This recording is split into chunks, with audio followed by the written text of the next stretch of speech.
ഇന്ന് എൻ്റെ day in my life കണ്ടാലോ. അപ്പോൾ നമുക്കിന്ന് രാവിലെ തന്നെ ഒരു യാത്രയാണ് കേട്ടോ. അതായത് നമ്മൾ കല്യാണത്തിന് പോവാണ്. എൻ്റെ ഒരു റിലേറ്റീവിൻ്റെ കല്യാണമായിരുന്നു കേട്ടോ. ഞാനൊക്കെ മോളും ഉമ്മയും കൂടിയിട്ട് കല്യാണത്തിന് പോവാണ്. പിന്നെ അവിടെ ഓഡിറ്റോറിയത്തിൽ എൻ്റെ എല്ലാ റിലേറ്റീവ്സും ഉണ്ടാവും, ഉമ്മയും ഉപ്പയും എല്ലാവരും ഉണ്ടാവും കേട്ടോ. എല്ലാവരും അവിടെ വെയിറ്റ് ചെയ്ത് നിൽക്കാനാണ് പറഞ്ഞത്.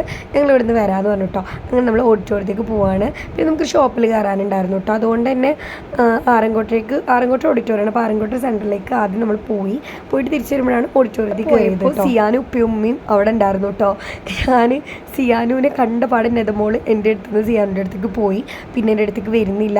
ഇപ്പാൻ്റെ അടുത്തേക്ക് ചാടുക, ഉമ്മാൻ്റെ അടുത്തേക്ക് ചാടുക. പിന്നെ ഉപ്പാൻ്റെ അടുത്ത് ഞാൻ മേടിച്ചതിനാണ് ഈ അങ്കമട്ടൊക്കെ നടത്തുന്നത് കേട്ടോ. തലക്കടിക്കൽ തന്നെ ആയിരുന്നു. പിന്നെ ഉമ്മ എൻ്റെ കൂടെ വണ്ടി കയറി, ഇവൾ വാശി പിടിക്കുന്നുണ്ട്. അപ്പോൾ ഉമ്മ എൻ്റെ കൂടെ വണ്ടി കയറി, ഉപ്പി സിയാനും ബൈക്കുമ്പോൾ പോയി. അതിനാണ് ഈ വക യുദ്ധമൊക്കെ അവൾ നടത്തുന്നത് കേട്ടോ. എന്നിട്ട് പിന്നെ അവിടെ എത്തിയിട്ട് ഉപ്പാനെ കണ്ടപ്പോൾ പിന്നെ അവൾക്ക് സമാധാനമായി. അവൾ ഉപ്പാൻ്റെ മീത്ത് ഒട്ടിയിട്ടാണ് കേട്ടോ. എൻ്റെ ഉപ്പാൻ്റെ മീത്ത് ഭയങ്കര കാര്യമാണ്. പപ്പ എന്ന് വിളിച്ചിട്ട് ഭയങ്കര കാര്യമാണ് അവൾക്ക് കേട്ടോ.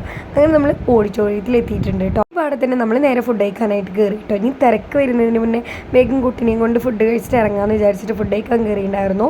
അപ്പോൾ ഫുഡ് ചിക്കൻ മന്തിയും അതുപോലെ തന്നെ ബീഫ് ബിരിയാണി ആണെന്ന് തോന്നുന്നു. അങ്ങനെ ഇത് രണ്ടും ഉണ്ടായിരുന്നു കേട്ടോ. എനിക്ക് നല്ലപോലെ കഴിക്കാൻ പറ്റില്ല. എൻ്റെ കൈ മുറിഞ്ഞിരിക്കുകയായിരുന്നു കേട്ടോ. എൻ്റെ കൈ വാതിൻ്റെ ഇടയിൽ പെട്ടിട്ട് നല്ലൊരു മുറിയായിട്ടുണ്ടായിരുന്നു. അതുകൊണ്ട് തന്നെ നല്ലപോലെ കഴിക്കാൻ പറ്റിയിട്ടുണ്ടായിരുന്നില്ല കേട്ടോ. അങ്ങനെ പിന്നെ നമ്മൾ മുകളിലോട്ട് പോയിട്ട് അവിടുത്തെ സംഭവങ്ങളൊക്കെ കണ്ട് വീട്ടിലേക്ക് തിരിച്ചു വന്നു കേട്ടോ. ഇപ്പോൾ നമ്മൾ തിരിച്ചു വന്നിരിക്കുന്നത് നമ്മുടെ കേക്ക് എടുക്കാൻ വേണ്ടിയിട്ടാണ്.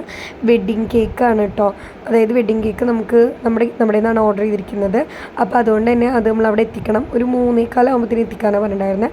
പിന്നെ ഞങ്ങൾ തിരിച്ച് പോകുമ്പോൾ നെതമോളിനെയും ഒന്നും കൊണ്ടുപോയില്ല. ഉമ്മാനെ നെതമോളിനെ ഏൽപ്പിച്ചിട്ട് അങ്ങനെ പോവുക ചെയ്തിട്ടോ. പിന്നെ വേറൊരു കേക്ക് ഉണ്ടായിരുന്നു, അതും കൂടി ഒന്ന് ഡെക്കറേഷൻ ചെയ്തിട്ടാണ് ഞാൻ പോയത് കേട്ടോ. പിന്നെ നമ്മൾ കേക്കൊക്കെ എത്തിയിട്ട് പിന്നെയും മണ്ഡപത്തിലെത്തിയിട്ടുണ്ട്. ചെക്കനും പെണ്ണും വരാൻ വേണ്ടിയിട്ട് വെയിറ്റ് ചെയ്തിരിക്കുകയാണ് കേട്ടോ. അവിടെ അവർ വരുന്ന സമയത്ത് മേലെ കൊണ്ട് സെറ്റ് ചെയ്താൽ മതിയല്ലോ എന്ന് വിചാരിച്ചിട്ട് അവർ വെയിറ്റ് ചെയ്തിരിക്കുകയാണ്.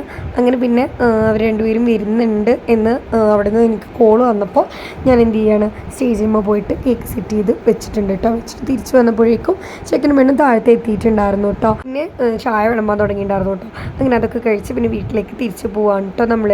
അപ്പം ഇതൊക്കെയാണ് ഇന്നത്തെ വിശേഷങ്ങൾ. അപ്പോൾ എല്ലാവരും ലൈക്ക് ചെയ്യുക, ഷെയർ ചെയ്യുക, സബ്സ്ക്രൈബ് ചെയ്യുക. Bye.